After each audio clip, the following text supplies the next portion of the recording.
Bonjour, Nicolas Badet, directeur des agences Meilleur Taux Mâcon et Chalon-sur-Saône, ouverte depuis juillet 2007.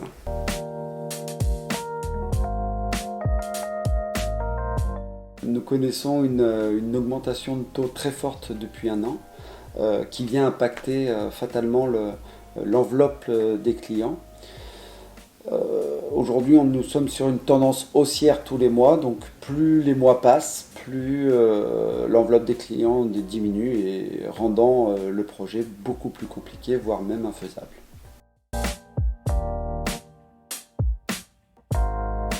Malgré sa mauvaise image auprès des consommateurs, le prêt-relais reste une excellente solution pour passer de propriétaire à propriétaire ou sur un nouveau projet de construction.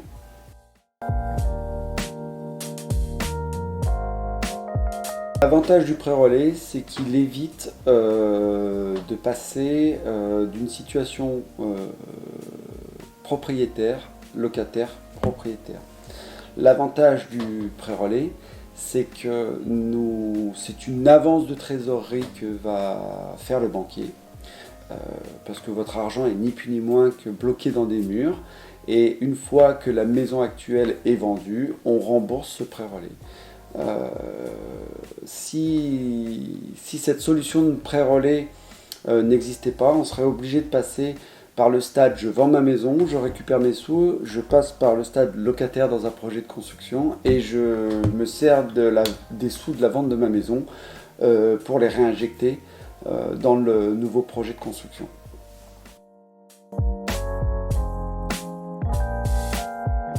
Effectivement, aujourd'hui, pour prétendre à un prêt immobilier, il ne faut pas arriver les mains dans les poches. Ce projet de financement doit se construire avec certaines règles à respecter.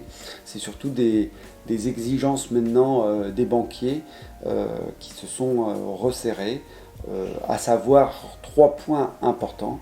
Le premier point, c'est la notion d'apport. Aujourd'hui, le financement sans apport est terminé. Donc il faut grosso modo avoir à minima 10% du montant du projet en apport. Le deuxième point, c'est l'épargne, ce qu'on appelle l'épargne après projet, l'épargne résiduelle. Aujourd'hui, si on dit que on a 20 000 euros de côté et qu'on dit qu'on met 20 000 euros dans son projet immobilier et qu'après il ne reste plus de sous en épargne, le banquier vous dira non. Il faut grosso modo qu'après projet, il reste à minima entre 10 et 15 000 euros sur des comptes épargne. Troisième point, qui est très important aux yeux des banquiers, c'est la gestion des comptes. Il est important d'avoir une gestion saine des comptes, car c'est vraiment un point de vigilance aujourd'hui dans l'analyse des dossiers bancaires.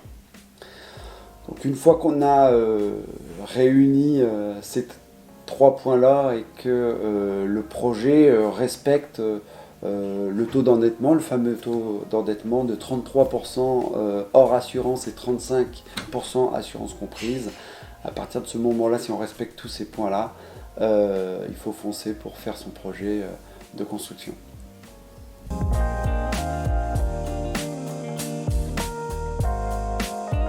Le taux d'usure, c'est un taux qui avait été mis en place par l'État à l'époque pour éviter le surendettement des Français.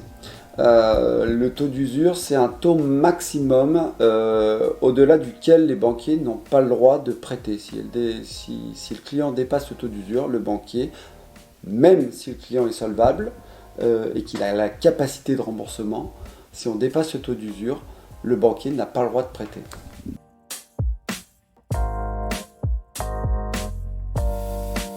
Donc là, on a eu une bonne nouvelle dernièrement. Initialement, le nouveau calcul du taux d'usure qui avait été déterminé fin d'année, début d'année, pour lever ces problématiques par rapport au taux d'usure, avec un calcul de taux d'usure mensuel plutôt que trimestriel basé sur les 3 derniers mois, a été prolongé pour cette année 2023 Donc maintenant, nous connaissons beaucoup moins de problématiques de dossiers de financement liés au taux d'usure.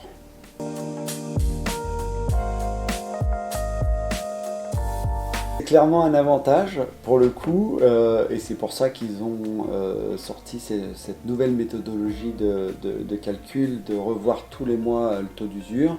Pour la simple et bonne raison, c'est que dans une conjoncture où on a des taux bancaires qui augmentent tous les mois, et ben ce taux d'usure permet de s'adapter à ces différentes hausses de taux et ainsi éviter des blocages de prêts.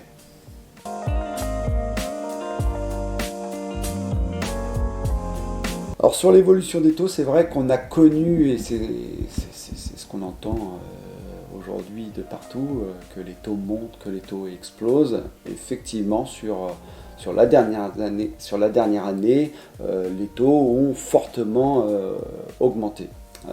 Maintenant, il faut savoir aussi relativiser les choses. Les 2 dernières années que nous avons connues en termes de taux n'étaient pas la réalité du prêt immobilier. Des taux à 1,5 sur 25 ans, ça ne s'était jamais vu. Aujourd'hui, on se situe sur du 25 ans aux alentours de 3,90. Ça reste encore des taux très convenables pour du prêt immobilier. Pour rappel, en 2008, les taux s'établissaient aux alentours de 5,90, proche de 6% sur du 25 ans, donc on n'en est encore pas là.